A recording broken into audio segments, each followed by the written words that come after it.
Всех приветствую на канале, всех очень рада вас видеть.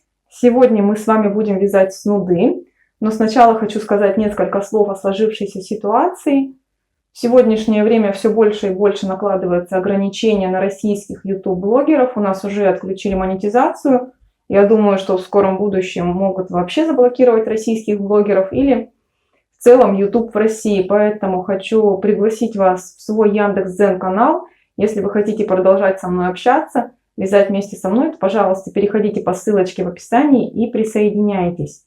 Как я уже сказала, монетизация отключена, теперь рекламы больше на канале нету.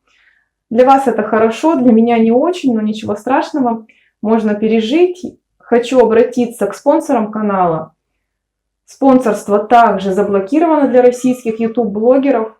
Поэтому, если вы были спонсором канала, то отключите спонсорскую подписку, она больше недоступна. Если вы хотите также поддерживать меня и мой канал, то в описании под видео я оставлю реквизиты. И то эти реквизиты будут вам доступны, если вы территориально находитесь в России, потому что все международные переводы также недоступны для России. В общем, заходите на мой Яндекс.Дзен, еще у меня есть группа в Telegram, также присоединяйтесь. Telegram-группа, она открыта для ваших сообщений, то есть вы можете там задавать вопросы. В общем, очень вас жду. Ну а теперь давайте перейдем уже к самому вязанию. В прошлом видео мы связали беретики, вязали их крючком. У меня в последнее время было очень много мастер-классов по спицам. Все просили что-то сделать крючком. Вот я связала вот такой беретик. Подробный мастер-класс есть на канале. Ссылочку я вам оставлю в описании. Беретик очень классный. Сейчас весна, скоро будет тепло. И беретики самое актуальное, очень красиво и женственно. И в комплект к этому беретику я связала снуды. Связала два снуда двумя разными узорами, но по одному принципу. Сейчас вам покажу.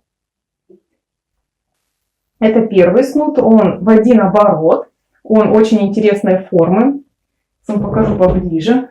Он связан в форме петли Мёбиуса. То есть это вот такой крест-накрест впереди получается. Очень красиво драпируется такой снуд.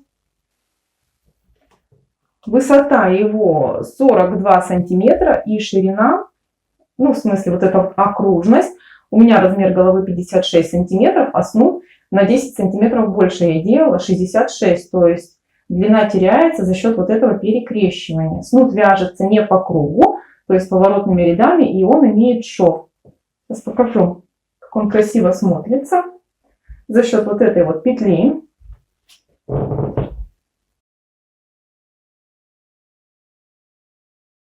Очень красиво, вот так богато ложится.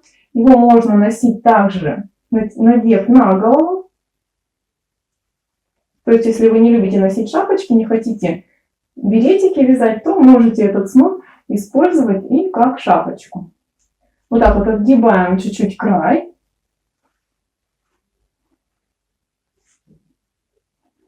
И вот таким образом очень красиво носим. Видите, за счет вот этого перекрещивания он очень интересно смотрится.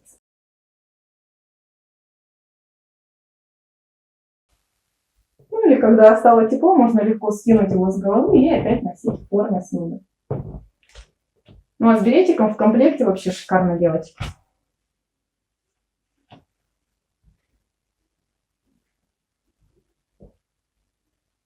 Я буду носить его весной с пальто в классическом стиле. Снудика я, кстати, связала два. Второй снудик я вязала другим узором. Тоже в такой же форме. Он связан английской резинкой 2 на 2. Кстати, вязала все из пряжи Astoria от Comtex. И если беретик у меня связан в одну ниточку, то оба снуда связаны в две нити. Английской резинкой снуд получается более пышный, более объемный. А снуд резинкой 1 на 1, конечно, такой менее объемный, но более плотный. Этот более рыхлый снуд очень также красиво смотрится. Вязала, еще раз его говорю, не по кругу, поворотными рядами. И есть шов по центру. И смотрите, у меня края у снуда обработаны. Вот показываю. Обработаны айкордом на 3 петельки. То есть очень красиво край смотрится, завершенная работа. И за счет того, что айкорд такой плотненький, он очень хорошо держит резинку, потому что все-таки резинка И 1 на 1, и 2 на 2 она растягивается. И чтобы снуд не потерял форму, вот этот I-корд очень хорошо его держит. То есть этот снуд мы носим точно так же.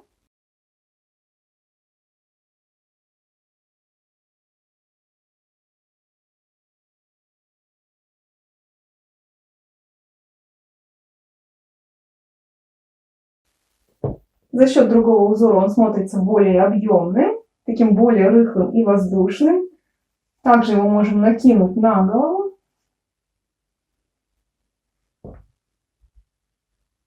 Видите, как узоры влияют? Этот снуд выглядит несколько по-другому. Здесь даже не нужно вот такую отгибку делать, потому что сам по себе узор достаточно объемный, и снуд смотрится очень красиво. То есть, если вы любите вещи пообъемнее, то можно вязать вот так.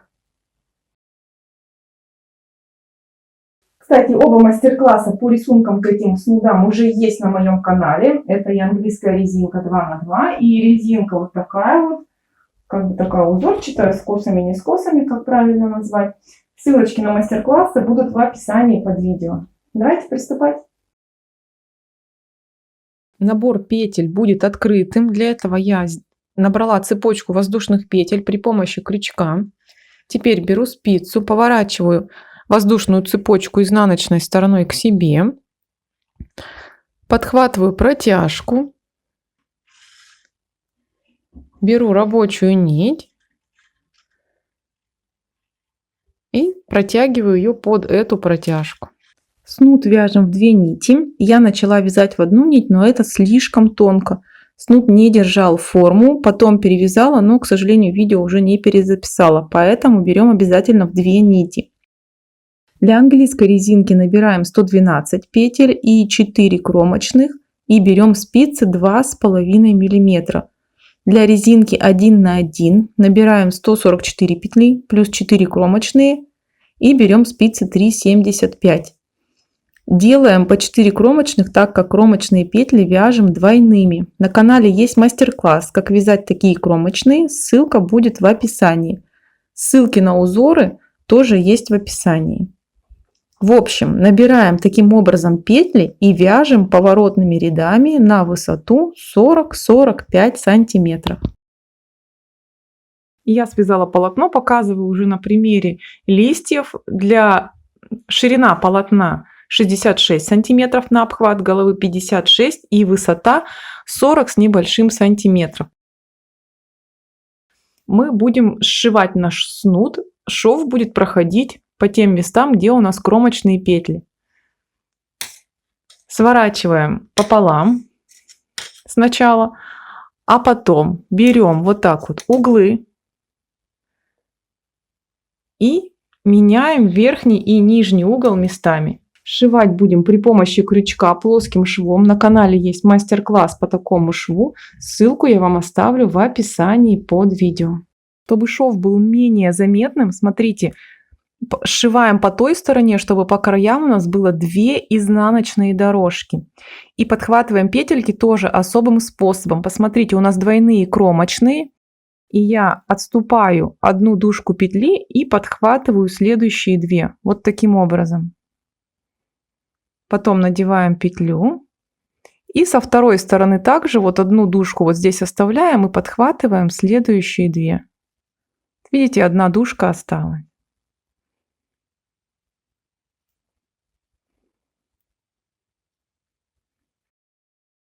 Не делайте слишком слабый шов, иначе его будет морщить. И таким образом от наших двойных кромочных у нас остается с одной стороны одна дужка и со второй стороны одна дужка. И таким образом имитируется лицевая дорожка в нашей резинке 2 на 2 и шов практически незаметный.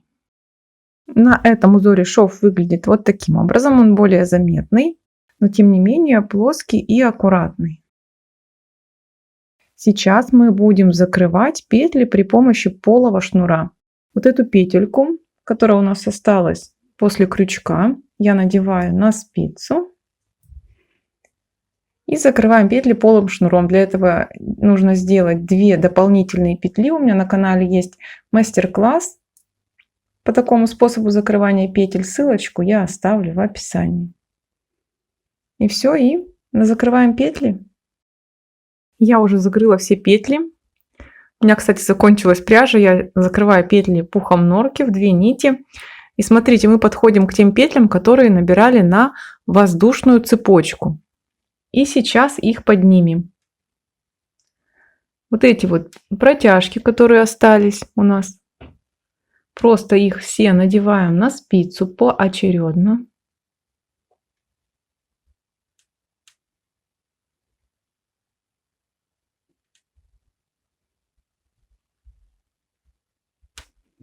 Таким образом поднимаем все протяжки.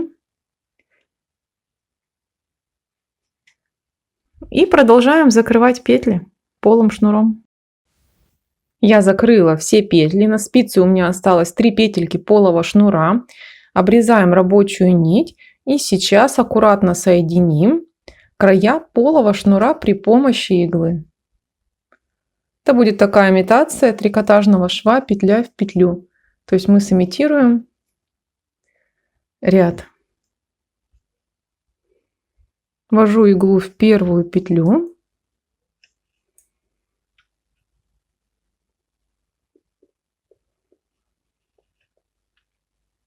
Затем подхватываю петлю со второй стороны шнура за обе дужки. И возвращаюсь в эту первую петлю. Таким образом выполняю весь шов. Ну все, оба снуда готовы. Я уже убрала цепочку из воздушных петель, на которую мы делали набор основных петель. Все готово. Снуды оба постираны, их можно носить и наслаждаться. Я надеюсь, что вам понравилось, вам было хорошо со мной, поэтому жду ваши лайки. Подписывайтесь на канал. До скорых встреч!